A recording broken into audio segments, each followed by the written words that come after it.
Hello and welcome to another episode of the County Cricket Podcast in association with our friends at Bear Crickets. I'm your host, Aaron, aka the Cricket Connoisseur, and joining me on my left for today's incredibly special episode of TCCP is none other than Durham County Cricket Club head coach, Mr. Ryan Campbell. So Ryan, first things first, mate, thank you ever so much for coming onto the podcast today for a chat about all things county cricket and, of course, cricket coaching. I've got to ask, mate, how's your day been so far? Well, it's been pretty good. It's a bit weird now that we finally we're off the hurly-burly of county cricket. I'm actually sliding back into being a parent and helping my wife and school drop-offs and shopping and all those sort of things, which is a bit weird, but, you know, it's obviously we love doing it. So, it's really nice time at the moment. I bet it is. It's been an incredibly hectic summer, as we shall discuss. And in terms of the off-season, I mean, it hasn't been too long. It's been, about 2.5 weeks now since the season has finished. But how have you been spending your time? Because personally speaking, I have been a bit bored. I can't lie. I've been missing the county championship. Yeah. It doesn't take long till you start wondering, where should I be? Because, you spend your whole life according to a schedule and, being told, well, I'm doing the telling basically, but knowing where you should be at what time. So, look, obviously we've had a bit of time to reflect. You've got to go through all the technical things of coaching where we have our one-on-one assessments. Obviously Marcus North is a big part of those as well. And Friday we had a massive debrief of the season with our coaching staff. The good, bad and ugly of it all. And, obviously it's my first year, so I was learning a lot. But now that I've seen a lot more, I've got a bit more of an opinion on a few things of how we did it. And, so they're all the, I guess, sounds a bit mundane sort of thing, but they're really important parts of, finishing off a year before we really have a look ahead. And of course, knowing Marcus North and myself, we won't be sitting on our hands for long. We'll be doing something very quickly and, thinking about and planning about how we're going to go about next year. Well, that's the important next step, isn't it? Because the 2023 summer might have finished, but all of a sudden, you blink, it's the 2024 season and you're doing it all over again. And yeah, you do have to put things in place in order to replicate the success of this summer, which we will touch upon in a lot of detail over the course of today's recording. I've got absolutely no doubt about that whatsoever. But Ryan, before we get into the chats about cricket coaching and your time at Durham so far, I wanted to transport you all the way back to the origins of the Ryan Campbell cricketing story. So what were your first ever memories of cricket, either playing or watching this magnificent game? Yeah, I loved it from the start, I know that. But look, I'm the youngest of four, two older brothers and an older sister, and we were very sporty. Remembering I'm old, so, there was no iPads and Xboxes and all that sort of stuff caper to keep yourself busy. But, the four of us were always in the backyard. We were either kicking an AFL footy around or we were playing cricket. And as the youngest, I got picked on a bit, all the older brothers and even my older sister who actually played state indoor cricket for Western Australia. Those battles out the back were hot and, it was all on. And then obviously when we watched on TV, I was lucky enough. I sat there and idolised Dennis Lillee and Rod Marsh and those sort of greats of Australian cricket. And watching the West Indies, I wanted to be Viv Richards. Whatever his bat was, I needed to get that. But no, look, they're very fond memories. But like most, I reckon it all started with the family. And that is very much a common theme on the podcast. In particular, funnily enough, in Australia, it's always backyard cricket. That's where almost cricketing legends are born, aren't they? In the backyard, it does get very spicy out there. It's almost like a Boxing Day test. You know that the camellia tree to your left, that's out. If the rubbish bin to your right, that's definitely out. There's an automatic wicky. The one that I didn't like was the whole 6 and out rule. That kind of got under my skin to try and be a bit more dashing. But yeah, mate, that's where the game was all about. Of course, we used to tape up one side of the tennis ball so it would swing and do a few things. So we didn't leave it to chance. And if you weren't in the backyard, we're in the front yard, of course, and that's open to the street. So then you'd have neighbours rocking up, and you'd have so many fielders, and brilliant.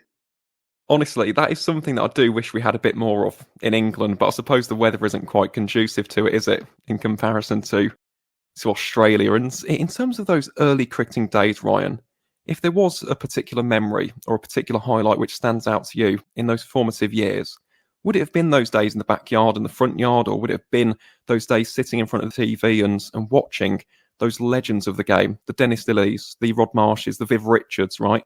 The Joel Garners, the Michael Holdings of the world? Would it have been those days or something else which really stands out to you in terms of capturing your imagination in a cricketing capacity? Well, I reckon, so basically every Christmas holiday or, summer holidays for us in Australia, we'd always go down, my mum and dad would always take us down to a place called Point Perrin where we'd have, our own chalet sort of thing. And, we were one of about 20 chalets in this area where, you go swimming, you'd go fishing and, all that sort of stuff that Aussies do. But, within the compound, there was obviously a beautiful grass area in the middle, and, every chalet, all the kids would come out, all the parents, and, the old days, the mums and dads were having a beer just overlooking, and, you were playing cricket. You'd play from the sun up to sundown. It was, a brief minute to go for a swim to cool off a bit, but then you're back into it. And, those are the memories for me that I look back and, the test matches that were going on in that compound after watching, obviously, the TV, and it was Dennis Lilly and Rod Marsh were there, and the West Indies were there in our minds. So, they were the days of just letting your imagination run wild and playing for the right reasons. It was all for the love of it. It was fun. It was, you couldn't get enough. If you were given out LBW or something, or, you were sour for the next 2 hours, or if you got out or whatever. But yeah, those holiday, memories for me really stick out in my mind. Well, that is absolutely wonderful to hear, to be honest, Ryan. And they do sound like wonderful times. They really do. As you said, it's that almost untamed love of the game. That's where it comes from, isn't it? Those days, those core memories, I suppose. And we have spoken about some absolute legends and titans of the game of cricket so far in this podcast. But if you could pick out just one in particular who had a real influence on your playing career per se and your next stages in the game, who'd you say was your cricketing role model or icon or influence in those early years per se? Yeah, to be honest, it was Rod Marsh. I saw him on the TV. I did all this sort of stuff. And then, I was a young up-and-coming wicketkeeper. I'd been brought into the WA squad as a second wicketkeeper. And then I received a phone call. And it's this bloke, gruff-sounding voice saying, "G'day, is that Ryan?" Yep. Mate, just wanted to ring and congratulate you. You're going to come to Adelaide, and you've been selected to come for the Australian Cricket Academy. You're going to spend the next 9 months, with me. My name's Rod Marsh, and at that I just laughed and hung up the phone because I thought it was my mate trying to play a joke on me. And suddenly the phone rang again, and I picked it up, and he said, "Hey, if you ever hang up on me again, you will never be coming to, not only will you never come to the academy, you'll never play cricket in Australia." I was like, oh my God, what have I done? This is Rod Marsh. Flew to Adelaide, joined an amazing group of young players there. But, Rod was the figurehead and the head coach, and, everything you did was under his scrutiny. He was the one that forged careers really and saw the talent in you. But again, that's where the first inklings for me about the way I wanted to play and the way I was going to play and how we should play the game. And, Rod was very much about we need to entertain. You batters need to entertain people. They can pay good money to watch. I want to be entertained. When I'm coaching you guys, I want to be entertained. But the factor that you're also missing is if you guys entertain and score as fast as you can, our bowlers are going to have more time to take 20 wickets. And that's my ethos even now. It's, for Rod to impart in that. And, like I say, I was lucky enough in that squad. There was Andrew Simons and Ian Harvey, Shane Lee, Brett Lee, all these sort of blokes. But for me, I was there as a wicketkeeper. So, my job was to keep, yes, I was a batter and I liked getting on with it, but I'd always batted, middle order, batted 7 where wicket keepers were told they had to bat. But at the same time, I got a knock on my door while I was at the academy, and this bloody geek with big ears walked into my room to shake my hand and say, "Hi, my name's Adam Gilchrist. I just wanted to give you a heads up that I'm just been signed in by WA. So I'm coming to WA to be the wicketkeeper." And 2 things happened. One, I'll always remember Adam Gilchrist because he's a great mate of mine now. But for him to take time out of his, day of arriving at the academy, because he had a keeper's camp on or something, but to actually come and find me and have that conversation with me, not let me find out any other way. He wanted to tell me that he was coming. Just shows the character that he is. And the second thing was, obviously, I walked straight into the office of Rod Marsh and said, "Well, mate, I think I should really just head home because Gilly's going to keep and he's going to play for WA for the next 5, 6, 10 years at least. My career's over." And Rod was very quickly, no. I've been working on something in my mind. I'll tell you, I've actually got a plan for you in the next few weeks, so just leave it with me. And then it was probably a couple of months later, but that the academy team played England. And in that English team, they came, mate, I think it was 1995. So there was Devon Malcolm and, I think Graham Gooch, all those sort of guys, Alex Stewart. And us as the academy, we played them 2 one-dayers. And the first day we beat them. And then the second day, Rod came up to me and said, "Mate, you're going to open the batting tomorrow." I said, "What do you mean, mate? I've never opened the batting." He goes, "No, well, I just got something in my head. I want to see you open the batting, but I want you to just be you and absolutely go for it." And I thought, "Oh, yeah, okay, that sounds like fun." And so anyway, the next day, England again, make 250, 260, and we knocked it over in the 40th over or something. And I was lucky enough to make 60 odd off, 30 or 40 balls, just swinging and doing what I used to do. But, I came off the ground and Rod just said to me, "Mate, it's clear. I've always thought it, but now I know. You're an opening batsman. You are going to open the batting in 4-day cricket, in 1-day cricket, doesn't matter. This is what you are now. So don't worry about your keeping. Your keeping will be fine. You just keep, doing that, but we got to make sure that everyone knows that you can bat and you got to open the batting." And without that guidance, without those words, without that faith that Rod showed in me, mate, I never would have played for WA. I never would have played, first-class cricket. But Rod saw something, and along the way, then I end up getting picked for WA. First as a keeper just to fill in for Gilly for 1 match, but then, I was selected as an opening batter to be Michael Hussey's partner, and the rest, as they say, is history. It certainly is, and honestly, isn't it crazy how life works out sometimes? I mean, that's absolutely surreal, isn't it? The fact is, Rod Marsh was your hero, and then he had such a big influence on crafting your cricketing story. And Ryan, this is a very, very big question, but in terms of Marsh's influence, do you think he did have the biggest influence on your playing career? Oh, definitely Rod. Like he was the one. I'm lucky enough. I had the same coach in first class cricket for nearly all my careers, I think, barring 2 years, and that was Wayne Clark. And Wayne was an exceptional man manager and did amazing things for us for WA. And did he make me a better player? Probably. The way he man managed me and knew my style, and Tom Moody was the other one who was the captain. Those 2 were great leaders and understood the pieces of their puzzle and didn't want us to change, but as long as the team came first. So those 2 backed me to the hilt, which, again, you need that backing if you're going to play the style that I was going to play and to be successful. And, we played in an extremely successful period, not only for WA, but for Australian cricket, where, the Sheffield Shield competition was easily better than Test cricket. And that's coming from guys who played Test cricket. That's not coming from me. But it was a great time to be there. And like I say, Rod and Tom did amazing things. Wayne Clark and Tom did amazing things for my career. but I still harp back to the fact that Rod made me what I am, because he gave me the faith and saw had the vision to see something that no one else saw. You know, when I started opening the batting again, I had to even discuss this at length for hours and hours with my club team, let alone anyone else, to try and get it through, because they wanted me to bat at number 4 because that was best for the team. But, you know, I would try to explain, I get that, but my future is going to be as an opening batter, and I'm going to have to open the batting at some point. And we had 2 captains at the time. We had Bruce Reid, who was playing for WA.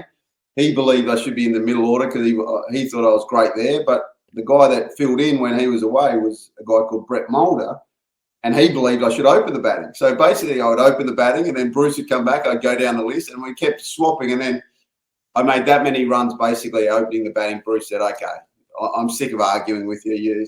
You're an opener now. So, but like I say, that's a bit of a long-winded way of saying it. But the fact that Rod saw that in me, and saw it, not just me as a player, that academy throughout the years, he found guys. Everyone can say, oh, well, he got the best talent sent to him. Yeah, okay.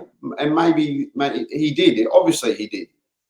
But I have no doubt the strike rate of players who went to the academy ending up playing for either their state or for their country would have been nowhere near as high as if Rod hadn't been in charge. To see the talent, to nurture it, and then to get the best out of it was just phenomenal. It really was, and a testament to the great man as well. And just talking of strike rate in particular, Ryan, because this is something which I have no doubt will probably come up later, and in particular run rates when we have our discussion about Durham. But in terms of your play style as a cricketer, it was very expansive, very explosive, very dynamic in terms of your batting. And you did mention that's something which Rod Marsh almost instilled in you from those early days. But in terms of the origin of that play style, that almost increased focus on strike rate and scoring runs quickly and being a devastating opening option, where do you think that does originate from? Was that from your time in the cricket academy, or did it come beforehand, or did it, I don't know, formulate afterwards? Where do you think that almost borderline obsession with scoring runs quickly, putting pressure on the opposing bowler, almost originated from? Well, I'm not 100% sure. It's not like I thought to myself, well, I'm always going to try and hit 4s and 6s. Like, that never, ever came to me. But, I was always of the belief that I needed to score.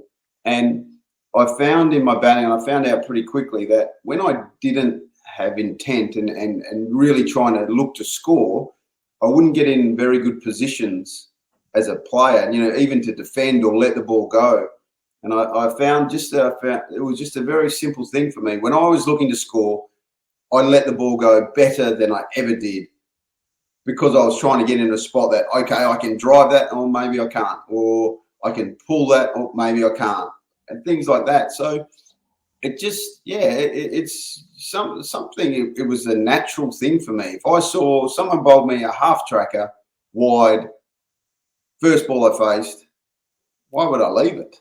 That was, in the end, I was just thinking, and again, it probably cost me a few wickets, and my average probably not as good as what it should be, because I should have let a couple of those go, especially if you ask my dad. But, that was just my simple philosophy. I was going to see it and hit it, and I kept it that simple my whole career. And, of course, and again, if we're going to speak about coaching a bit later, we can tackle this then. But obviously now I wonder if I could have coached me as a kid, as that really rash 22, 23-year-old, what could I have done for that player? And my heart tells me I think I would have made him even better. But again, maybe that's just me being full of crap. But I just, the way I saw the game, the way I still see the game, I just don't think I could have ever been a defensive mindset sort of batsman, or a guy that played the game in that sort of sense. See, that is fascinating, and I will touch upon that in a bit more detail when we do get onto the coaching aspect, because as you mentioned right there, it's something which is very much still in your philosophy as a cricket coach, as we've seen this season. So we'll pick that conversation up in due course, Ryan, because that will be a fundamental aspect of our chat about cricket coaching. But in terms of your playing days, right, you had some fantastic days, some incredible memories from your time with Western Australia. You made your debut for the Australian cricket team, which at that stage is incredibly impressive, given the sheer strength in depth. As you mentioned, the Sheffield Shield was quite spectacular at that stage in time. And then, of course, you went on to have a bit of an international career for Hong Kong and played in the 2016 T20 World Cup in India, became the oldest ever debutant in a T20 World Cup, which is a fantastic piece of trivia for any cricket badgers out there. But in terms of your playing days, what would you say, looking back and in reflection, what's your proudest moments from your time out there in the middle? Winning. Winning's always why. It's why I play a team sport. It's why, even to this day, I want my kids to be involved in team sports and stuff, because you learn so much about life in that team, and you learn how to win, but you also learn how to lose, and you learn how to lose together, and you work it out, and hopefully you come together as a group and you work it out, and then you go forward and win. But when I look back on my career, I have such fond memories of winning Sheffield Shields for WA and one-day titles and those sort of things. Yeah, playing for Australia was amazing. Don't get me wrong. I wish I had done it a million more times, 100%. But, the fact is I don't spend too much time sitting here going, oh, poor me. Mate, I was born in a time when we had the greatest wicketkeeper of all time playing the game, who changed the way that wicketkeeper batters were seen forever and a day. That's one of the things that you just got to go, well, that's cool. I played in the same team as him, so to speak. So, yeah, for me, mate, it's very much about the team winning elements. I also would throw in, I know that people, this is a bit of a debatable question, but the fact that I was probably one of the first to play that ramp shot, which in my thinking was just a theory that I always had. And, playing it, I think, for Australia A against Sri Lanka kind of started something, at the time. So I look back at that and go, I don't care. Anyone can claim that they can do it, or, Dilshan, obviously, and all these sort of things. But I'm pretty sure I was probably one of the first to do it. And I'm proud that I had the courage to do it, and I love a theory, and the theory was so sound in my mind that it was going to work. And then I had the courage, and I guess to use a bit, not a better word, but the balls to actually play it on national TV against an international lineup, and did it pretty well. And from then on, it kind of caught on with everyone. So. Yeah, that's probably a little moment in my career. I'd go, you know what, that was pretty cool. It certainly is. And again, in terms of the thinking and the rationale behind that, I do just want to enter the psyche of Ryan Campbell for just a second, because for those who don't know why the ramp shots is an effective option, Ryan, can you just explain that for people who are maybe new to this, well, I suppose, very modern style of batting? Yeah, well, to be honest, it was fine leg. Fine leg for me was the one, because we were playing a game where scoring 360 degrees wasn't, well-known thing. In fact, it wasn't even thought of. So as the wicketkeeper, I used to always have to sit in the bowlers' meetings and listen to how we're going to play, bowl against certain people. But then they come up with their death plans. And pretty much the slower ball, there was only a few blokes who had a really good slower ball. Ian Harvey was one at the time, who was out of the back of the hand. And so there wasn't too many. So basically all you would hear was, well, I'm going to have to bowl Yorkers. So we're going to have fine leg up, mid off, mid on back, if just in case they missed, and they're going to try and hit it straight. Let's not get hit square, blah, blah, blah. So I just kept sitting there thinking to myself, okay, fine leg is up. They're going to bowl me a York. So I know where it's coming. Pretty much 80, 85% in my favour. I know where the ball's going. Why wouldn't I get down and try and get to it on the full? And if I get to it on the full, it's just literally going to ramp off my bat and go straight over my head. And that would go for 4. And if I did it once or did it twice, hoping fine leg then has to go back. And if fine leg goes back, then they have to bring mid on and mid off up, which then I've got a scoring opportunity down the ground, and, I'm thinking, bowlers are a bit dopey. They won't get it. They won't nail it 100% of the time, so I'll get another scoring opportunity down the ground. So that was my theory, and I felt the theory was bloody solid, to be honest. And then I played it the week before Sri Lanka. We played a one-day game against Victoria, and we were out of the game. We lost early wickets, and and I was batting with the tail, and I thought to myself, Ian Harvey was bowling, and he had bowled me 3, slow ball out of the back of the hand, and I went to the academy with Ian, and I knew exactly what he bowled. So I'm thinking, right, he's going to bowl his Yorker now. Darren Berry is up. The wicketkeeper was up at the stumps. He was bagging me and sledging me, and I thought, well, now could be an unbelievable time to try this theory of mine. If I get it perfectly, I can hit Darren Berry right in the face, and he'll never lip and bird me ever again. And at worst, I might get it and might go for 4. And hence I did it. Hence it went for 4. Hence I was a bit angry because I didn't hit Darren Berry in the face. But, it all worked out. And it was born in my head then that it was like, yep, this theory is sound, and I'm going to do it again. And then I got picked for Australia A, like I say, in the next week, and got thrown in by Justin Langer and said, mate, we need to up the ante. You go now, and best time to do it is now rather than later. And I think Zoysa was bowling around the wicket to me and trying to bowl, some sort of death. And there you go. That's when I did it, and sort of I'll always look back at that game and go, yeah, we changed a few things there. You certainly did, and that's a throwback name. Nuwan Zoysa, goodness me, used to play in the IPL.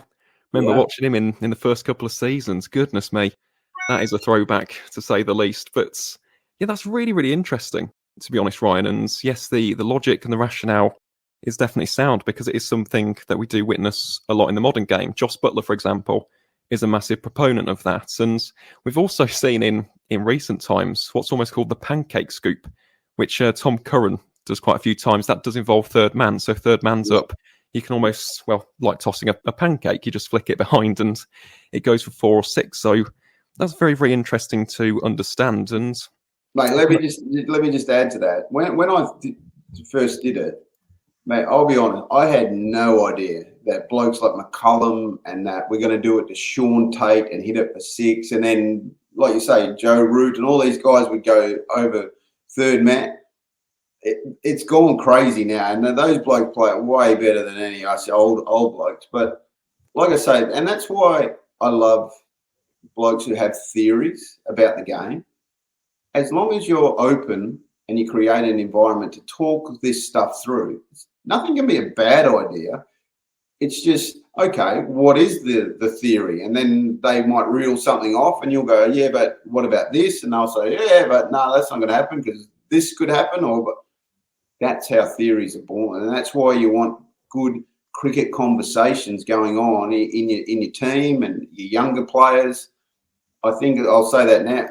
That little point right now is one of my real alarm bells with our youngsters is that they don't talk enough about the game. They don't watch the game.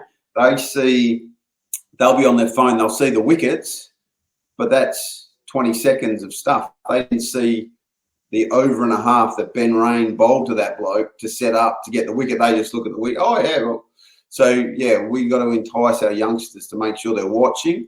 What are they seeing? And then also talk about the game. Because they might see it differently. The T20 game, youngsters see white ball cricket a whole load differently to us oldies. So you want to encourage them to talk about it and see what they can come up with.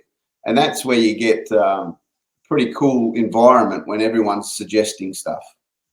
Absolutely. And to be honest, Ryan, I think we need to get into our conversation about coaching, because I'm itching to have a chat about it, to be honest.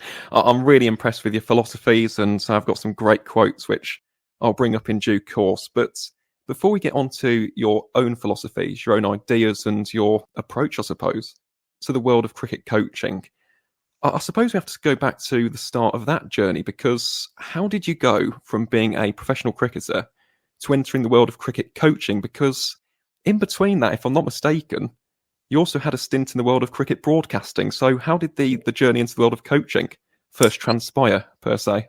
Yeah, mate, I never wanted to be a coach. That's for sure. I loved the media. I loved the radio, the TV. I was, I probably retired quite early. I think I was 31 or just turned 32. I was at the peak of my game. I think I made 100 the 2 games before in Shield cricket. But I was so busy outside of cricket. I had been brought in, I was doing TV for news, one of the news broadcasters there. So I was their guy in, but then from there, I had my own travel show. It was called Postcards WA, and I hosted that. And then, I was doing radio, and I was being pulled in different directions. They wanted more and more of my time, but obviously I couldn't because I was still playing cricket.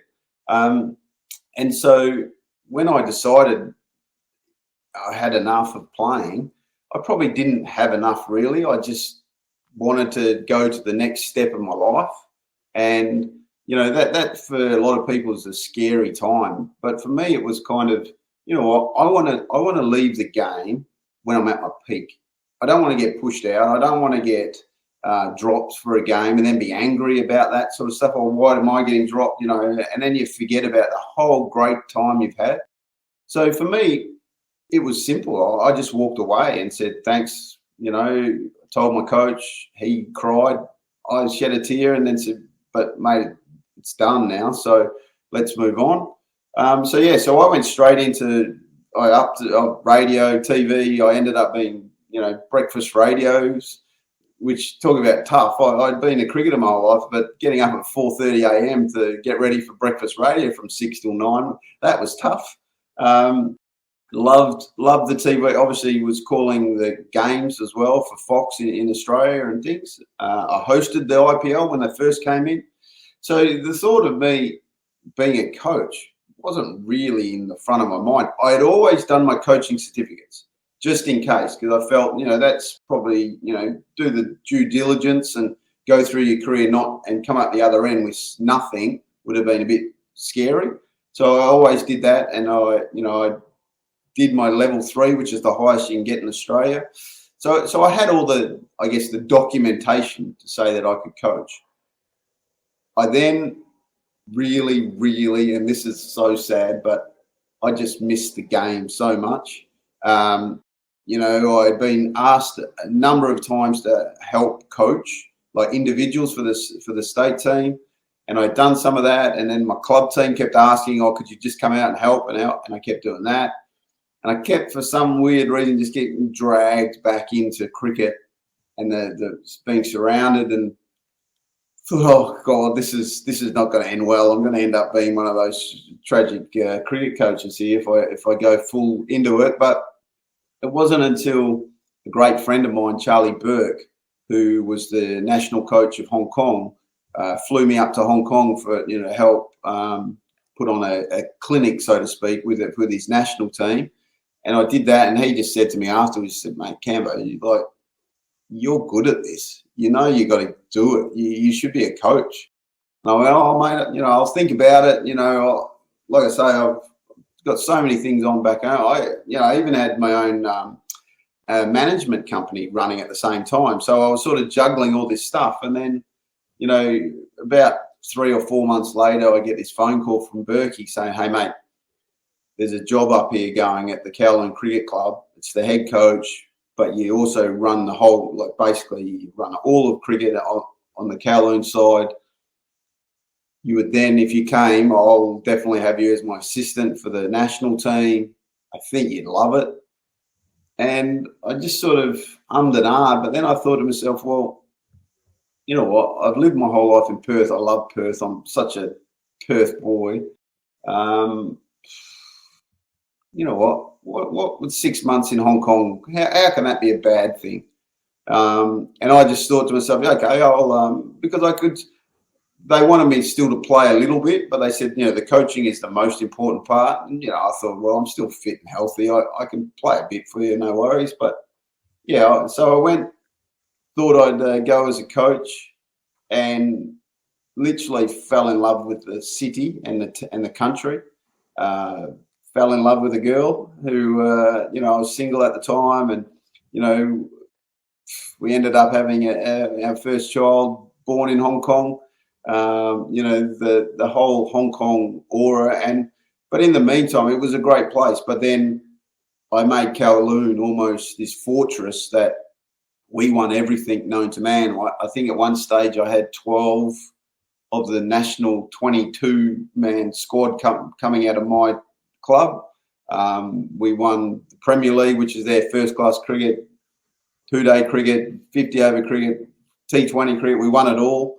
So the success was there to be seen, I guess, that, the number of kids that had joined Kowloon, for instance, went from, I started with 70 kids, and by the end it was something like 450. We couldn't fit any. In fact, we couldn't fit those kids in. We were trying to find other places. But word had got out that Kowloon was a good place to be, and you could learn cricket there. And I guess I look back very proudly at that we created a pretty cool club that played in the most expensive cricket ground in the world. I think it's valued at $1.3 billion or something, right in the heart of TST. But mate, it was a fantastic time, and that's where the coaching, the scratch really, it was away, and I found it very hard not to stay involved. Well, again, Ryan, that is absolutely incredible to hear, and I suppose in a way it's also a very special location for your family because you have got ancestry in Hong Kong as well. So there's quite a nice circularity to that. And obviously you've met your wife, you've had your son there as well. It's quite incredible, isn't it? How life works out sometimes. Mate, it is weird. And just to make it a little bit weirder, I never knew that my grandmother was Chinese. But the younger generation did some research, and, my dad, who's still to this day, is 93, and he's got one grainy picture of his mother because his mother passed away when he was 2, I think. So he has no memories at all. But yeah, then obviously a lot of people did some research, and we found out she actually was from Kowloon. So that was pretty cool as well. But the things you find out, the things you do, it's weird how the world works. It really is. Sometimes it's almost like destiny. And I know that's a very strange concept. Some people don't believe in that.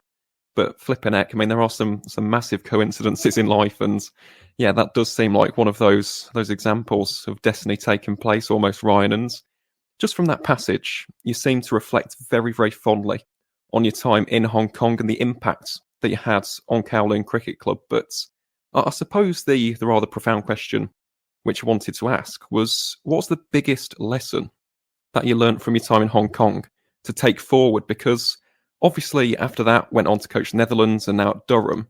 But in hindsight and in reflection, what do you say was your biggest takeaway from your time at Kowloon Cricket Club? Well, what I discovered was associate cricket, which I didn't even know about. Like I was like most, occasionally in a World Cup, you'd see the Dutch play or Ireland pop up and play okay or something, and you'd go, oh yeah, but then you wouldn't even think about it.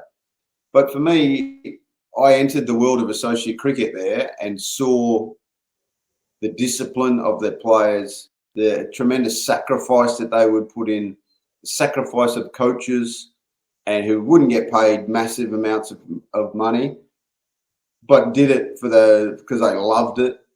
The ability as a coach to have to problem solve, because you can't throw money at the problem. You have to think your way through it, and you have to find like-minded people. And also just from a skill set, I was very part of the allure for me to go to Hong Kong was I didn't want to be back in Australia, start my coaching, and everyone goes straight away, oh, well, he's a dashing batter, so every batter that goes to him, he's going to try and turn into some, flamboyant sort of thing, or it's only going to be wicket keepers or anything. I just thought to myself, you know what? I think I'm going to be a bit more than that as a coach. So I want to find out everything. I know that I can't fix a fast bowler by biomechanically going through all the bits but I kind of do know it. But as a wicketkeeper batter, people are probably not going to look at me and go, oh, can you help me fix this guy? But, when you're in the associate world, you have to do that. You have to fix a right arm off spinner who's got a bit of a kink in their action. Like in Australia, you just go, okay, can you just go see this person? Or if you're in England, okay, we'll send you down to Loughborough. You need to and you sort of wipe your hands of it. So the associate world really showed me that there's the haves and the have-nots, and the have-nots are a much better story. It's a cooler story, to be honest. And that's why, I guess that's what my takeaway was how much I loved the associate world and how much that, people were willing to sacrifice to get their country to where they want it to get to. Well, Ryan, I absolutely love that answer because I adore the world of associate cricket. So not just your Netherlands. I mean, at the time, it's Ireland as well, weren't they, of course, before they did get that test status, Scotland, Jersey. But in particular nowadays, watching teams like Samoa, watching teams like Fiji, for example, which is just brilliant. Vanuatu. Yeah, Vanuatu, who during COVID kind of saved us. They had the Port Vila T10, which was fantastic to watch. And then, of course, we've had the West Africa Trophy with the likes of Sierra Leone, Ghana. It's brilliant as to seeing how far cricket has come in terms of this global sport. Obviously, you mentioned the haves and the have-nots. It is something which the ICC does need to sort out and improve heading into the future. But in terms of the Netherlands, because obviously that is the next big stepping stone on your coaching journey, how did you go from that time at Cowling Cricket Club and being the batting coach of the Hong Kong team to taking that massive leap forward and being the head coach of the Dutch national cricket team? Look, a bit of luck, probably. Like every good story, that involves a bit of luck. But, one of my best mates, Michael Swart, when I had that management company, I helped do the deal that took Mickey to play for the Netherlands. He had his Dutch ancestry. He had a Dutch passport. He had played cricket for WA, but had, probably wasn't quite good enough to play for WA. And I said to him about his Dutch heritage, well, why don't you go play for the Netherlands? And this was, I didn't know anything about the Netherlands or anything like that, but, they came a-calling, and myself, and I remember doing a deal with Jeroen Smits, who was the ex-captain, saying that, Michael is a good player and he'd help you out. And so anyway, Swarter went off and did that, and he played for the Netherlands and, went to World Cups. And so obviously I started to follow what the Dutch were doing quite closely, and, whenever he was playing, and I even went on, I reckon, our honeymoon, my wife and I's honeymoon, we went to the Netherlands for a couple of days just to have a good time, and met with Peter Boren, who was the captain at the time. But it wasn't, I'm coming, I love a job, mate. It was more because we knew each other. We were having beers and having a great time. So there was a bit of that contact there. And then when the Netherlands job application came up, I spoke to my wife at the time, who has a Dutch passport, and my son Jake has a Dutch passport, saying, well, do you fancy an adventure to the Netherlands? Like, Hong Kong we had really enjoyed, but we knew that it wasn't our all forever and a day location. So we thought, well, I should apply. I'm not sure I'll get even an interview, to be honest, but, we'll see how we go. I think they're pretty impressed because Hong Kong had played the Dutch a few times, and we've been pretty impressive. Did the application, and I've no doubt that Peter Boren said to them that this fella is one that we should at least listen to in the conversation. So I got an email saying, yeah, mate, we'd love to interview you. And, from all reports, I heard stories that they had done a couple of interviews and pretty much had already decided that they had picked their guy.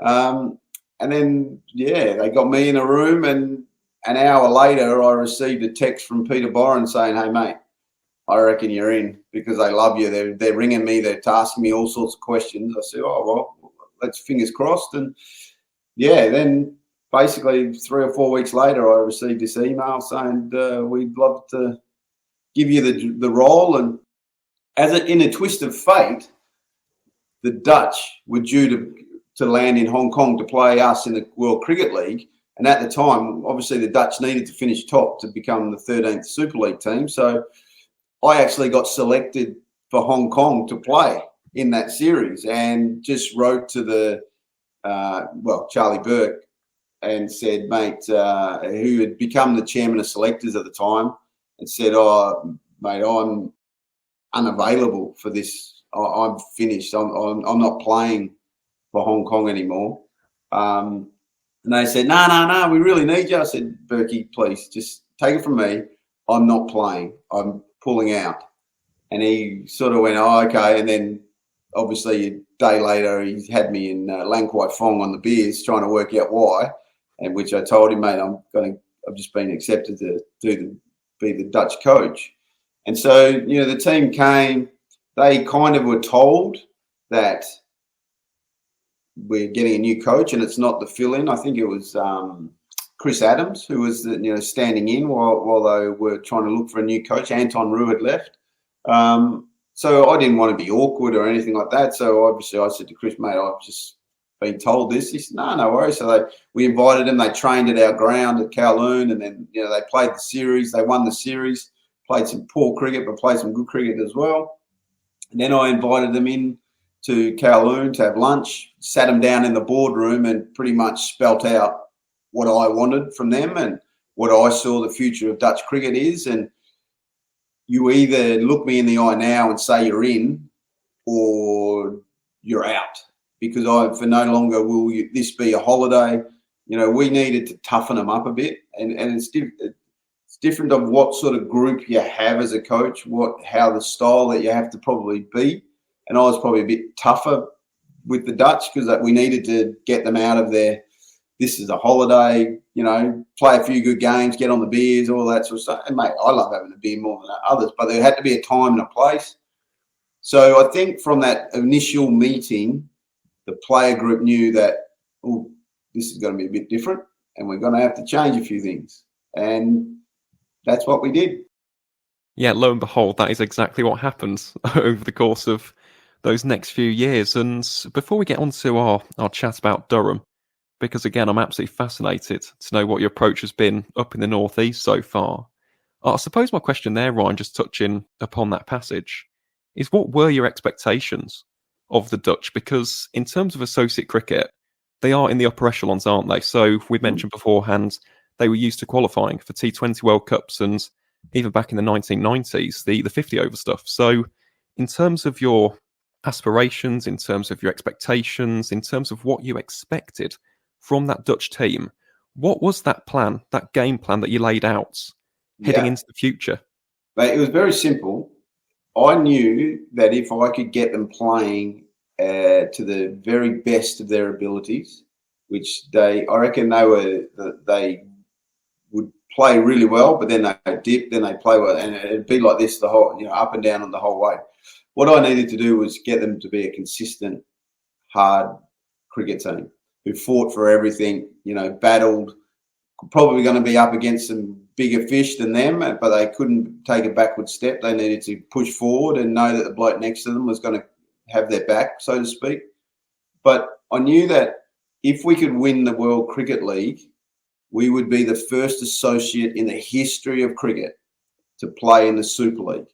And what that would give us is 8 series against full members, 24 matches against full members over the course of 2.5 years that no one has ever had before.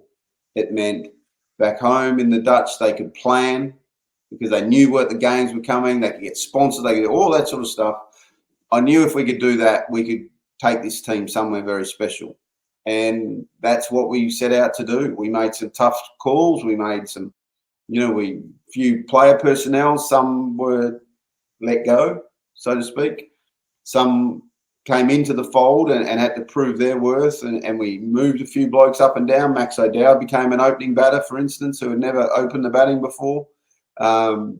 So we knew we had a very good fast bowling attack, and I continued to add to that. We found Brandon Glover, who's Dutch but never been heard of, and Fred Klassen turned into an absolute gun through sheer hard work, who then got scouted by the counties and things like that. So we knew we had the core of good players. I thought that if I could provide a professional sort of base and show that this team had changed, that I might be able to get Ryan ten Doeschate back, who had vowed never, ever to play for the Dutch ever again because of their unprofessionalism and a few things that went on in the 2011 World Cup. So I needed to prove to him that maybe it was worth looking at least. So, yeah, so we did all those sort of things. You know, young Shane Snyder came really good and then obviously got picked up by Essex. And that was the other little thing that I thought to myself at the time, before Brexit, if you had a Dutch passport, you could obviously play English county cricket. So I set about also trying to make that a big deal for Dutch players to, you know, that's where you can be a full-time professional cricketer, by playing in the England county system. So, you know, I did everything I could to try and get Freddie and Shane Snyder and these sort of blokes. Glover ended up going there. You know, the Colin Ackermans of this world. That was important to them. So, you know, you had to work out what was good for individuals, but in the meantime, what was going to be good for Dutch cricket, which meant I needed more youngsters. I needed to, if I was going to make a mistake, I was going to make a mistake on a young kid who I thought had lots of talent, and the rest will work out along the way. And that's why someone like a Buster Later, for instance, played probably more games than he really deserved at the start. But, mate, the kid could bowl, he could bat, he could field. You don't have many of those sitting around in the Netherlands. So I just said, well, to hell with everyone else. He's going to play and he's going to learn, and, you know, we'll get a finished product from him one day. And I think that was great. But those Super League matches were just, it was a whole different world. Once, you know, we were in that, the players just grew and we got matches into youngsters. And, you know, we could say whatever we want to say about the Dutch at the World Cup at the moment. If you like bloody having the small guy in there, or if you don't like it, I just think it's fantastic. But what you're seeing is those young players, the Ardian Dutts who came through our 19 system, Shariz Ahmed, who's another one that we picked as a youngster, and Vikram Singh and Bus and all these youngsters, you know, they're not the big names. And, you know, that squad there, Van der Gooten, Klassen, Glover, these sort of guys didn't get picked. So, you know, Klassen obviously is injured, but, you know, those guys, that's showing the depth of talent that suddenly you have now. And that was always the key for me, was trying to get that depth of talent. Absolutely. And to be honest, Ryan, I do think you achieved that goal, because this current Dutch side are very, very exciting. And Arjen Dutt, goodness me, for such a young spin bowler, his control is outstanding. Really, really good talent. Imagine if he used his front arm a bit more, where I keep telling him. But anyway, that's just me being old and croaky saying, use your front arm more, Arjen. Well, you never know. He's still only 20. He could do. You know, lots of time.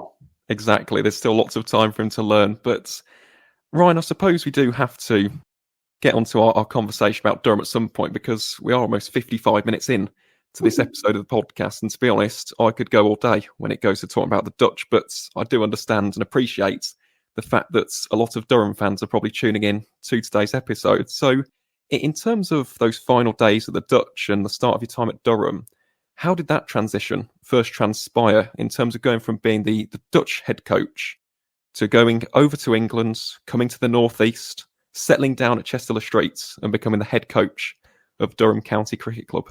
Well, I guess part of it was out of my hands, really. When, you know, unfortunately, if you put my name in Google, there's a lot of stuff that comes up straight away, and that you know, I was unlucky or lucky, whatever way you want to look at it, that I had a cardiac arrest in April 2022, which really put, I guess, the world in a bit clearer light of what we needed to do and where we wanted to go, and was I allowed to be going to get involved back in cricket, which thankfully that those sort of clearances came later. But I kind of knew that my time with the Netherlands had come to a close, and it was coming to a close. That in a weird twist of fate, when COVID hit, the World Cup, the T20 World Cup, which we had first qualified for, was supposed to be in Australia. And at that time, I actually had thought, well, that might be a good time to finish with the Dutch anyway, you know, and that would have been 3 years into it, maybe if I could get an opportunity to get coach in Australia or England at the time, that might have been my next step. But as it turned out, with COVID, we didn't go to the World Cup. We waited, and then eventually we qualified for another one, but then we waited. But the whole thing of a World Cup in Australia, just look, if you're into your fairy tales and stuff, I thought that, that would have been a really nice way for me to finish. So that was always the plan, to finish in Australia at that World Cup. And then, fingers crossed, I was going to be do a good job and someone would like to see me or help out a team. So, the way the Dutch finished at the World Cup, beating South Africa and having a big claim on what happened at that World Cup, as well as, qualifying eighth meant they avoided the European qualifiers, which is always a tough thing when you've got Ireland and Scotland and there's only 2 spots. You never know in T20. So, that was a really pleasing way to finish. At the time then, obviously I was on the lookout for my next sort of job, and there was a few jobs that I was really interested in. And in the end, it came down to, two jobs that, in a weird twist of fate, I got offered both within a day of each other. And then my wife and I had to sit down and work out what was best for us and our kids, and where the best place for us to go to, because that was really important too, that we'd been sort of back and forth. My kids could speak Dutch, and of course they're English as well, but we wanted to set somewhere where we probably could lay some roots for a little while. And I just kept looking at Durham, and I don't want to say the other one because I feel bad if I ever say it, but my wife actually asked it, and she's not a cricket person. She actually loves the game now, and she'll watch it with me or come and watch the games over and have a drink. But when it comes to real cricket stuff, she never really got involved. But she just said one simple question: who's the best squad? What do you think you can do with that squad if whichever one you choose? And I thought, to me, it was very clear that Durham were the ones that I could make an instant impact with. I felt their player list was deep. I thought the talent they had in the bowling department, I think they had a number of good batters. And I sat there and I just thought to myself, why haven't they done so well last year? And what's going on? So in the end, it was a bit of a no-brainer. We said, you know what, we'll go cold. We'll choose the one up north, and we'll just have to deal with it. But look, since we've been here, we've loved every minute of our time here. The people are so friendly. The Northeast is a great place to raise kids. So, yeah, in the end of the day, that was it. That was right. Durham it is. Let's go. And to be honest, Ryan, it is a lovely part of the country. I always love my travels up to the northeast and to Chester Street, and Durham really is a community-driven club. Even from its roots into first-class cricket, it was the fans who brought them in to the county championship in the first place, so completely echo that sentiment. And just listening back to that's incredibly interesting to hear in terms of you saw almost the raw materials of a successful squad. But when you first got to Durham, and you first had that meeting with the lads, what did you look at in terms of areas of improvement? Because, as you mentioned, they had massively underachieved in previous seasons, not just in white ball cricket, but of course in the championship as well. Since that relegation in 2016, they hadn't been back to the first division. So in terms of your approach, in terms of your methodologies, what were those first areas of improvements that you targeted in that Durham side? I obviously I did my due diligence and asked a lot of people a lot of questions and things, but and this is where Marcus North, my relationship with Marcus from our playing days back in WA, and we actually even played club cricket together at Bayswater Morley. That's how far we go back. But we could have an honest conversation, and it was very clear that I had to create an environment with no fear. Players needed to play the way they wanted to play and the way the team wanted to go. But if you made a mistake, you couldn't get yelled and screamed at. It was just like, did we learn from that? How are we going to learn from it? Are we going to do that again? No. Okay, then let's move on. So I wasn't going to go in there with a big stick. which I probably did a little bit with the Dutch because I felt I needed to do that. But for here at Durham, I just could see there was so much talent, but it was almost like they were playing with a hand tied behind their back. And so, again, going back to our original point about how Rod Marsh taught me how to play the game, I wanted to make it very clear to that playing group that we were not playing for draws. We were going to risk all to win, and to win, we would have to absorb pressure at times, but we had to get. And again, I actually had spoken a lot about this with Matthew Mott before I came to Durham, but that getting the balance right between fearless against reckless. And if you get that balance right, you can create a very, very good team and create a good way for players to play. If they could start believing, away you could go. But I guess there was a couple of little things under that I needed to make sure that we could do. And I knew we needed a massive year from Alex Lees. Like, Alex is an absolute gun. If that bloke doesn't play more cricket for England, well, I don't know. Maybe I am a poor judge, but that kid is just, he eats, drinks, breathes cricket and making runs, and he knows how to do it, and he's bloody good at it. But I knew I needed a big season from him. So that was one of the priorities, was to make sure I could try and get the best out of Alex. And again, I didn't know how I was going to get out of it. He's a gruff old Yorkshireman who does it his way. So, that was going to be interesting. But the other thing was, and again, it's easy to say this now when we look back, but if I was going to set a tone that we wanted to be aggressive, I kind of had to do it with someone and sort of put almost a player in the deck, pull an ace out of my sleeve and sort of lay it in the deck and say, okay, well, he's not messing around if he's playing in the team. And then, of course, was selecting Graham Clark at number 6. And it was funny because in the selections leading into it, I could see no reason why he shouldn't bat at 6 and play his aggressive brand of cricket and go for it. And I felt, without getting too deep, but if I had a win with Graham Clark, I knew how important he was to that team and that dressing room. The players love him. Like, he bleeds Durham. That's just what he is. And I thought, well, if I could have a win with him, maybe I could win over the player group. And it was one of those weird, stupid ideas. I get a bit stupid at times, but I wrote a name on a piece of paper, and I'd seen it in a movie once. I won't say it's my idea. So I'd seen it, but I thought it was such a good idea. And I wrote Graham Clark, no matter what, and gave it to Marcus North about 3 weeks out before the season. And so when we came to our first selection meeting, I said, Northie, you still have that piece of paper? I said, you can open it now. And he opened it and he went, right, okay, let's go. And he backed it as well. And again, you could say in hindsight it was a great move. And now the onus is on Graham to keep elevating his game to another level, because we all knew what he could do in white ball. And I just thought, well, why can't you do that in red ball?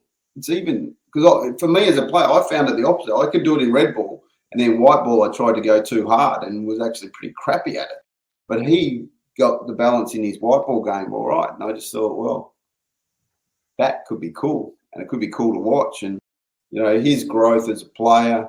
And along with that came the rest. They came for the ride. The Ollie Robson, everyone's spoken about him, and I think we just needed to give him, because he had been so up and down at Kent in his positions of batting. The only thing I said to him was, mate, we're going to give you a home. We're going to give you the one spot. You're going to bat 5. That's yours. Make of it as you will. And I feel that he just felt, I can now just concentrate on me and bat and play and keep and do all that for the team. I don't have to worry about opening one day and then batting 7 the next. No. Just learn your game. So, look, there was a few little things, and again, we're doing a podcast on me, and I think I'm talking about me. But I just put in a couple of little things. But let me tell you, and I've said this the whole time, the player group were the ones who grabbed it and ran with it. and that's the credit all goes to them of how they played this year.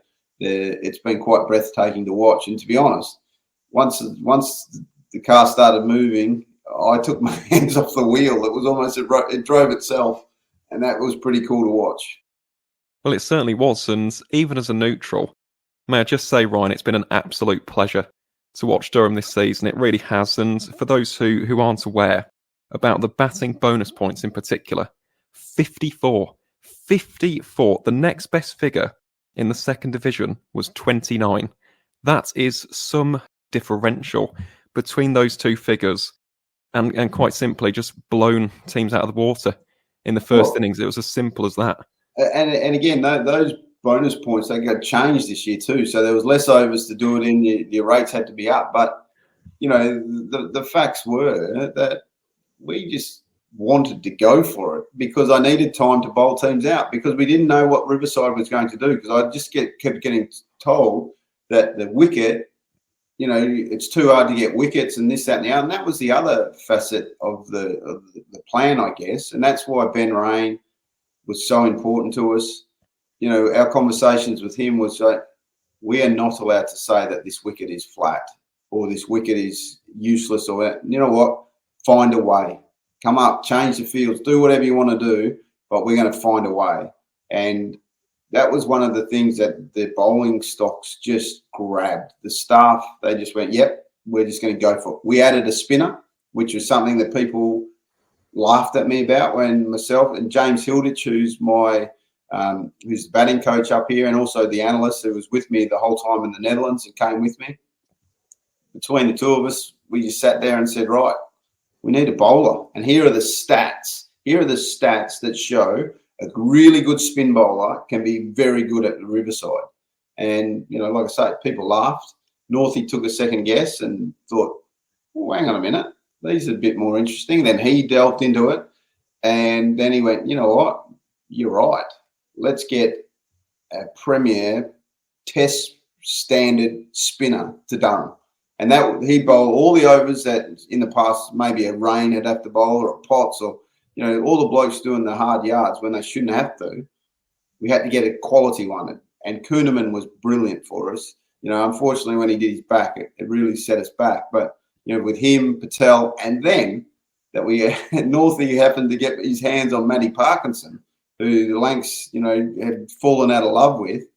Mate, I think combined, they were the third highest wicket taker for us, which a spinner at Riverside half the games, and they were the third highest. Everyone said it couldn't happen, but it did.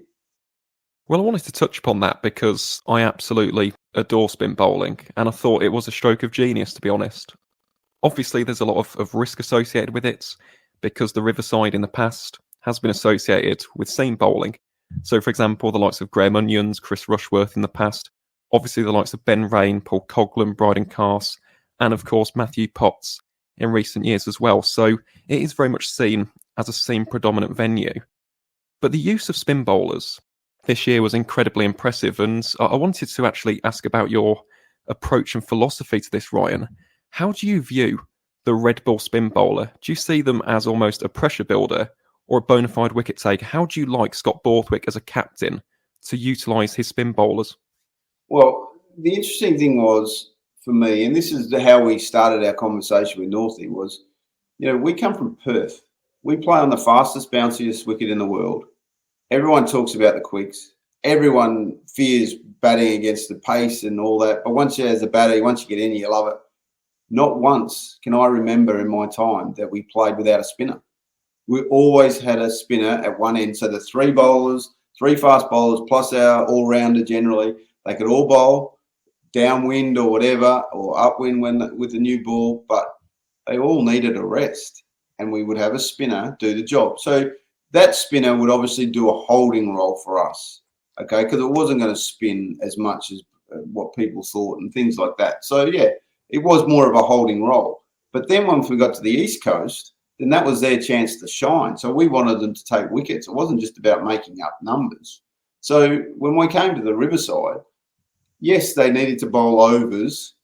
In the first innings was probably going to be, okay, we need you to be going at maybe 2.5 and over which maintaining pressure, because we're going to take wickets with our fast bowlers from the other end. But when it comes innings 4, because we always wanted to set out, win the toss, we bat as many as we can, as fast as we can, and then we're going to put the opposition under pressure. So that means 4th day, you need to bowl a team out to win. You're going to need a spinner on the 4th day, because these wickets aren't going to be so green that, and if it is, it's over in 2.5, 3 days, which I didn't actually even see this year, to be fair. So that 4th day wicket, we needed our spinner to take wickets, and that's what we hoped for, and that's what we got. So, yeah, the spin is so important, and that's why I look at the England team, and I love the England Test team. I think it's brilliant. I love how they've gone about it. But I think they've missed a trick a little bit when Leach got injured. No disrespect to Mo Ali, because I think he's an unbelievable cricketer, but hadn't played red ball for so long. And what was that saying to everyone else, all the other young spinners out there in first-class cricket, that, well, it doesn't really matter what you do, because we're going to pick an oldie, horses for courses, which kind of, look, and Mo did a good job. Don't get me wrong, he did a pretty good job. But I think you've got to promote your young spinners. You've got to find a good one. If, Leach is coming back, so you'd think he's still got a few years in him. And Ben Stokes loved using Leach, and I think he does a great job for England. But if it's not him, pick a youngster and go with him. And I noticed that on that Lions tour, there's quite a few spinners going. Love to see that Callum Parkinson's going. Bit nervous about him getting picked for England now, to be honest. But again, that's a good thing as well. But they got to find one, and they got to go with them. And that's what I would always say. You got to promote spin as much as you can. Well, Ryan, I absolutely love that answer, to be honest. As a spin bowler myself, obviously not professional by any standards, otherwise we would be in trouble in this country, but it's just really refreshing to hear that kind of approach and that mentality to spin bowlers in particular in red ball cricket, because we have seen this a lot in county cricket, that spinners are almost the backup option, aren't they? They're never really preferred to a seam bowler, and I love the mentality of utilising a spinner as being an out-and-out wicket-taking option. I've got to say that was the interesting point for Scotty Borthwick, because Scotty, as a captain, had really only used a spinner to cover up the overs, to get the over rates up and all that. He didn't think that they could be, a wicket-taking option. And, there was a couple of times throughout the year I was pulling my hair out thinking, why haven't we bowled a spinner yet? Because he was going back to the meeting plate. But again, that was his. You're talking about a captain who's spent his whole life, except for a couple of years down at Surrey, but that was the way you did things here at the Riverside. It was fast bowling, and in doubt, keep bowling fast bowlers. So for me to have to try and work with him and say, you know what, mate, if a bloke's batting and he just comes to the wicket, I want to see Parkinson bowl first to him. Not when he's on 40 or 50, let the spinner bowl first. And that was jigging. And again, now that we've signed Callum Parkinson, it's the same thing. It's an attacking option for us. But as captains, they need to understand that as well. And that's the secret of any good spinner. You've got to have a great captain. It's why Leach has been so successful recently, because he's got a great captain in Stokes who believes in him. Absolutely. And it all comes back to the concept of backing, which you mentioned right at the start of the podcast. It's something which comes up time and time and time again on this platform with young spinners. If they have the backing of the captain, if they know that the captain is going to back them through thick and thin, they become a better spin bowler. They try different things. They think outside of the box, and all of a sudden they do become an out-and-out wicket-taking option. And that's really interesting, actually. You mentioned about Scott Borthwick and almost the modus operandi of Durham at that period of time, which had been seam bowling, because it's all well and good seeing the results, isn't it? And seeing it was a fantastic season in red ball cricket, and things did work out well in the end. But cricket isn't always plain sailing, is it? And so I imagine over the course of this season, there were definitely some bumps in the road, some more difficult moments. So in terms of your first year, Ryan, what do you think has been the most difficult aspect of your job as Durham head coach? No doubt the schedule. It is so hectic. So you find yourself probably not preparing for games as well as you would like, and not preparing players as well as you'd like. You know that generally your bowling stocks and staff are starting to lag a bit because of the workloads, and you're trying to obviously maintain that. And, you know, we don't have a massive squad. We don't have the luxury of having just a red ball bowling attack and then a white ball bowling attack. So, you know, there's going to come times where they're just going to be tired. And, you know, you have to come up with ideas of, you know, going up to Ben Rain and say, hey, mate, we may have to leave you out of this game because I think you're starting to tire. We need to give you a rest. He hates not playing. He doesn't want to not play. So do you do it differently? You know, there was a couple of times this year, Ben and Alex were told not to come to training, not to come to the club for a few days. Just get away, refresh yourselves. We did that with Michael Jones, who needed some time. You know, we got kids here, obviously at Delayed, try and send him back to the Netherlands when we can. You know, George Drizzle is from Bristol, never gets home, so we send him home for a couple of days. They're just little things that we're trying to do to keep everyone up. But it is a long season, and, you know, the 100 is actually a good thing in the fact that some of our players obviously got selected but didn't play a lot. So they almost had a month of sitting on the sidelines and rest and recuperating, and, you know, doing a lot of training, which, again, it's probably not the perfect thing, but for us at the time, it was probably a nice thing for Potts and Rain to have a bit of a rest and Ollie Robson to have a bit of a rest. So, yeah, that's the toughest thing. And, you know, the other thing that I'll throw in is that I love white ball cricket. You know, I'm here, you know, Durham traditionally is a red ball club. You know, red ball is everything to us, and we wanted to be in first division, and, you know, we're really happy that we're there, and, you know, we're going to come out swinging, and we're going to try and win the first division next year. But I really love white ball as well. And I was disappointed with how we went about. And again, this first year was a big learning curve for what we had as a player group and what we can get to. But I think that's going to be a massive challenge next year as well, because I want to win T20 games. I want to win the T20 competition. I think we've got the squad, the makeup of the squad. The two recruits that we have signed are very much all format players, and they're going to improve us as well. So I think we're going to have lots of challenges next year. I think it's going to be super fun, but keep an eye out, I think, for both, not just red ball, but for what we do in white ball as well. Absolutely, and Ryan will touch upon that as we get to the closing stages of today's podcast. But just touching on that point about this season, because it was a spectacular first season, let's face it, you did achieve a couple of your goals. So, for example, promotion back to the first division. It's something which Durham fans have been waiting nearly 7 years for. It was the monkey that was constantly on the back, and finally, it's been rid. The club are back where they belong in the first division. And in addition to that, I'll mention the batting bonus points, but the scoring rate as well, 4.3 runs and over. It was the highest in the entire country. So in terms of that expansive, free-flowing, dynamic, fast-paced cricket, there was definitely a massive tick next to that as well. But then when you mention the white ball performances, 5th in Group B of the Metrobank One Day Cup and 7th in the North Group, in hindsight, which is a very powerful thing, how would you reflect on your team's performances in the summer of 2023? Well, to be honest, and I hate to just sort of put it to the side, but I think the Metro Cup is, unfortunately, it's all comes down to what the 100 take, basically. If you take, I think we had 7 players go to the 100. Now, that doesn't sound a lot. A lot of people say, oh, yeah, but, you know, Surrey might have 10 or 11 or whatever. But to a smaller county like us, like 7 players out of your team is a lot.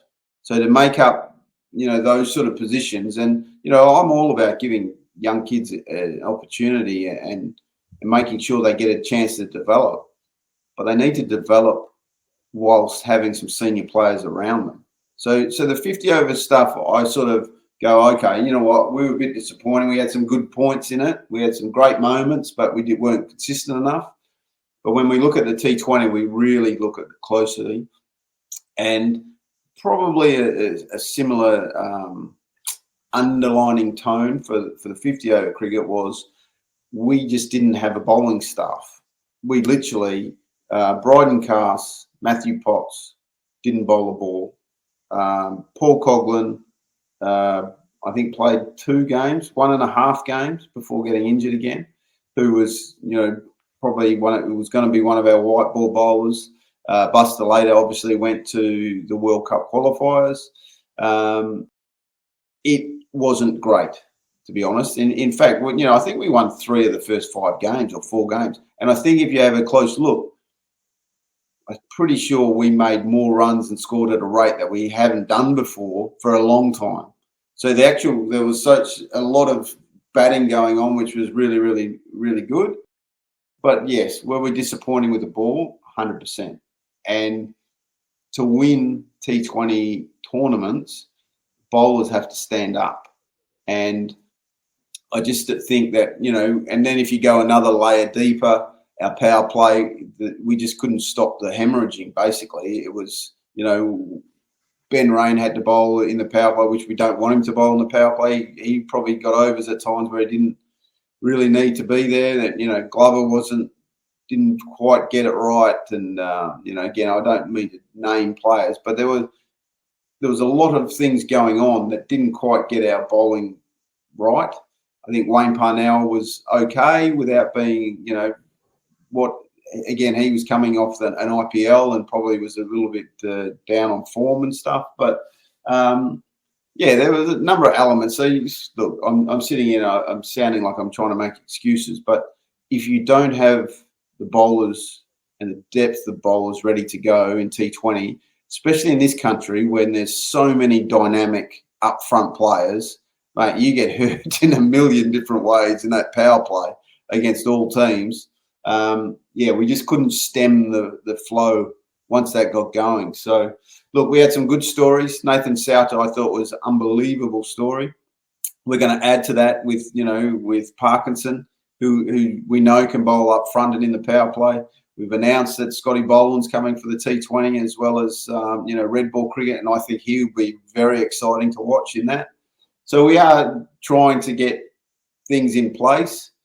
I say all that, but then there's a World Cup next year as well, which we're going to sit here, Buster later won't be here, you would think. Bryden Cass just got picked for the 50-over team today, so he might be a chance So, we just don't know that. But if we get everyone together, we should be fun. Absolutely. And again, the T20 Blast, it is a funny tournament, isn't it? Because things can change like that in an instant. And honestly, the North Group, and this has been the case for so many years, is just ridiculously competitive. I don't know how on earth it does it, but it's always the North Group seems to be the more competitive, but then the South Group teams always seem to win the competition. Yeah. It is. There's definitely no game. You don't look at the start of the season and go, oh, yeah, well, we should win there. We should win. No disrespect to Leicestershire, but at the time and how they were playing, you'd probably go, oh, yeah, well, we should beat Leicester. Mate, they whacked us twice. They made us look second rate both times. There are no easy games. So you've got to get your formula right. You've got to get the players playing well. You've got to have a couple of guys have outstanding seasons in it. But then also you need everyone else to step up. So we know we've got a lot of work to do there, and that's the exciting part. We're not just going to sit on our hands and think, oh, we're great. We won the Division 2 red ball competition, and that's all it is. But, yeah, we got lots of work to do, and I'm sure we'll get it right. Well, Ryan, I'm incredibly glad that you've just mentioned that, because my next question is about ambitions, and I'll go back to a quote from an article, an interview that you did with Cricinfo back in April. And to be honest, it's one of my favourite quotes from the entire season. I've said it throughout the podcast. And it's very short, it's very simple. I'll be honest, I want us to be the best team in England. Do you fully believe that? Do you think that Durham can be the Premier team in county cricket? I have no doubt. I think that what we showed just in Division 2, and everyone could say, oh, it's just Division 2, but what we showed was a style of play that works and we'll stick to. the bowling stocks in red ball, when we had it, even when we were down, we were down on players, we still found ways to win. I think that will keep going. And what I'll say about that is once there's a belief in that sort of group, the other thing is that more people will want to come and play for us. Like, let's be honest here, down south, you see players moving. And again, we're going to be incredibly loyal to our youngsters from the north. We'll always try and sign our kids from up here. But yes, you lose a couple along the way. We've lost a couple this year that haven't got contracts. But we're trying to continue to make this squad better and better and better.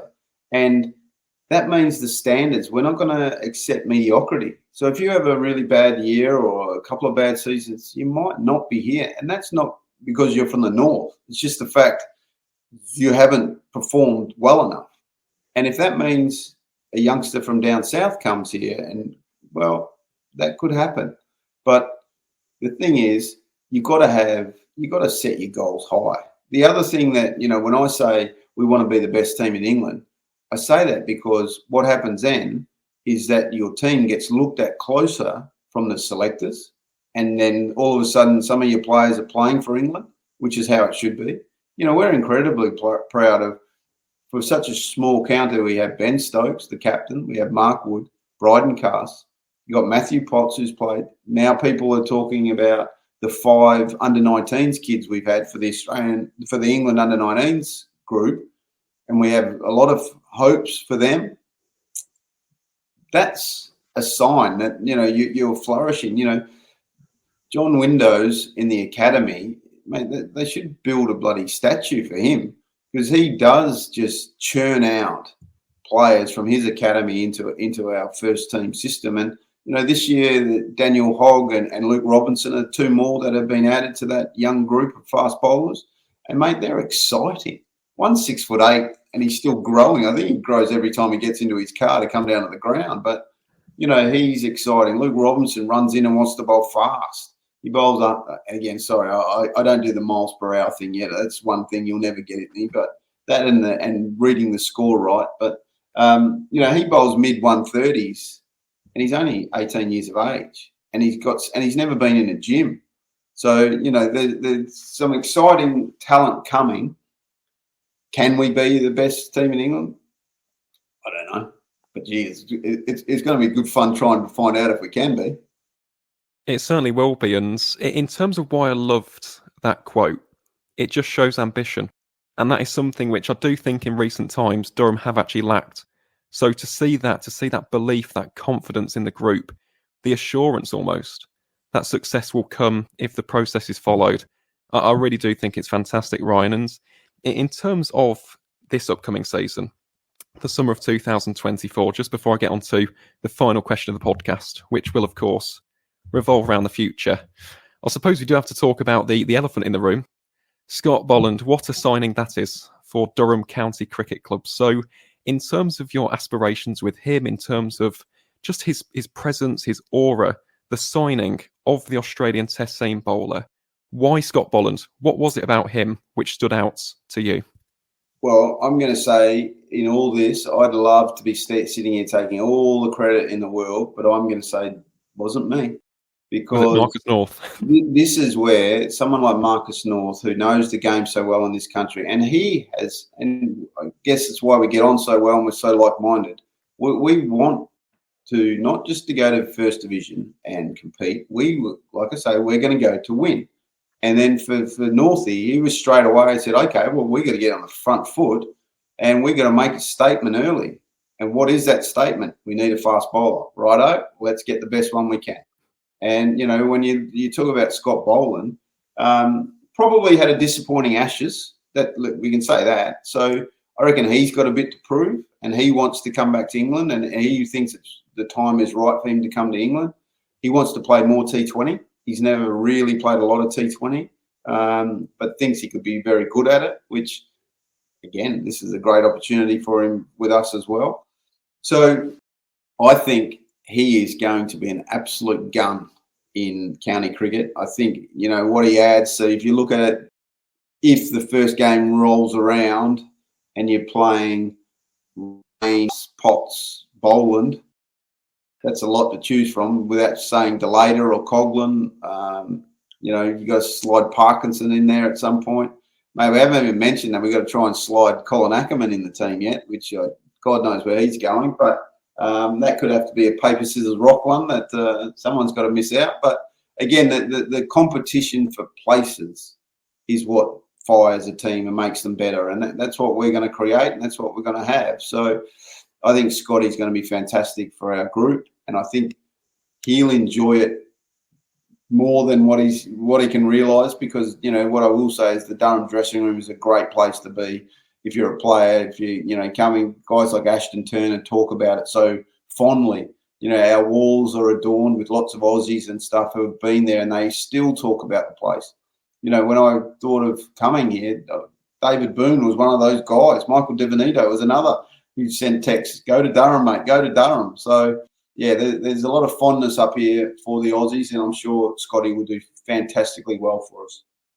Yeah, to be honest, Ryan, I don't really have anything more to say, to be honest, about Scott Boland. What a signing. It was an unbelievable signing, and yeah, I would say I'm looking forward to watching him in county cricket. As long as he doesn't play against Warwickshire, then I'll be just fine. But goodness me, it's an unbelievable signing, and it does just again show the ambition, the aspirations of this group and this club at the moment. And that brings me beautifully onto my final question for the podcast, Ryan. And that is your future aspirations with Durham County Cricket Club, because I think it's apparent, to be honest, that from our conversation, the goals aren't just being promoted. The goals aren't just to compete in Division 1. It's to win the entire thing. It's to be competitive across formats and also win trophies. But I suppose in the wider picture as well, in terms of the community surrounding Durham, in terms of promoting young talent, what impact, what legacy does Ryan Campbell want to leave on Durham County Cricket Club? Well, the very easy answer to that is when I go and down the track, when players are looking back and having a beer with each other, they are sitting there and they talk very openly and very fondly and say, you know what, my time at Durham was the time of my life. And that's really important to me, because, we're lucky enough to be paid to play or coach or be involved in a game that we truly love. Ever since, that our conversation started with the games down at Point Perrin and relaxing, I've loved this game. My near-death experience has taught me that, do things you love. So for me, if players walk away and say, well, what do you think about Campbell down the track? Geez, we had a good time. We loved being in that dressing room, the environment that we created, because we could be me. We could be who they wanted to be. And, if we get them to their limits of their talent, hopefully we're going to produce more English cricketers. Hopefully we're going to get more and more silverware up here, and more enjoyment and entertainment for the people of Durham who come and watch week after week. And, that's what you love to see, and big smiles on their faces and, high fives as you walk into the ground. They're all having a good time. So that'll be my hope. Like I say, I hope to be here for quite some time. But again, when my time comes to an end, like it does for most coaches at some point, I'll always look back with a big smile on my face and the joy that my kids have playing, football and cricket here at Durham, and walking onto the ground and seeing the stadium as they drive past it. So, yeah, I think there's lots of good things still to come. Well, Ryan, it goes without saying, but obviously myself and everybody associated with the County Cricket Podcast are wishing yourself and Durham all the very best of luck heading into the future. Personally speaking, I think it's quite obvious to tell, but I love the project. I really do. I love the methodologies. I love the style of play. It's just been a breath of fresh air. And yes, if we do get to see that again in the summer of 2024, I do imagine it'll be a matter of when, not if, trophies return to the Riverside ground. But that does essentially bring us to an end to what has been an absolutely fascinating episode of the County Cricket Podcast. And Ryan, you're always welcome back on this platform in the future. But before we say our final goodbyes for the recording, do you have anything to plug or promote? Any social media channels, websites, businesses, anything like that? No, not for me. I love all the social media stuff and the nips. And what I will say is, like, we all listen to it.